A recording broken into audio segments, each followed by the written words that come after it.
আসসালামু আলাইকুম। Ratna's cooking BD চ্যানেলে সবাইকে স্বাগতম জানাচ্ছি। আজ আপনাদের সাথে শেয়ার করব মজাদার চিকেন পাকোড়ার রেসিপি। বিকালে কিংবা ইফতারের আয়োজনে আপনারা এই চিকেন পাকোড়াটি রাখতে পারেন। মজাদার এই চিকেন পাকোড়াটি কিভাবে তৈরি করতে হয় চলুন দেখে নেই।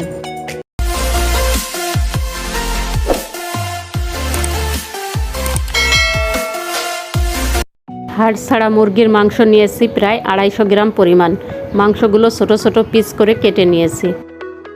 আদা বাটা দেব 1 চা চামচ, রসুন বাটা দেব 1 চা চামচ, শুকনো মরিচের গুঁড়ো দেব 1 চা চামচ, লবণ দেব 1/2 চা চামচ বা স্বাদ মতো। চিকেন তান্দুরি মশলা দেব 1/2 টেবিল চামচ।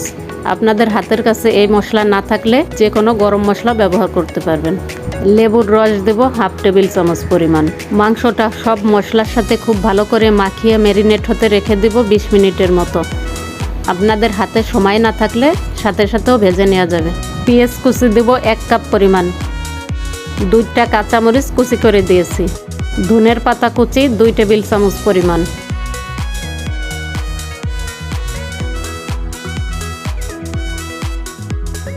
এরপর পেঁয়াজ মরিচ কুচি একটু চটকিয়ে নিয়ে মাংসের সাথে মাখিয়ে নেব। বেসন দিয়ে দিচ্ছি 3 টেবিল চামচ পরিমাণ। একটু মুচমুচে করার জন্য 1 টেবিল চামচ পরিমাণ কর্নফ্লাওয়ার দিয়ে দেব। বেকিং পাউডার দেব 1 চা চামচ।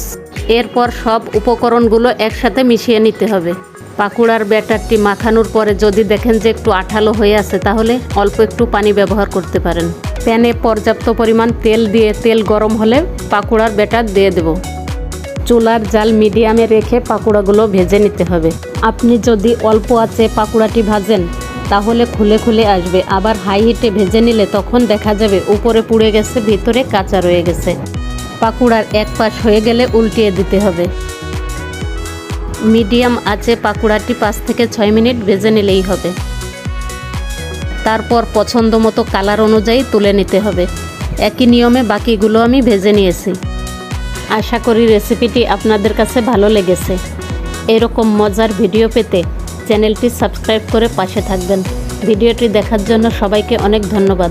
আল্লাহ হাফেজ।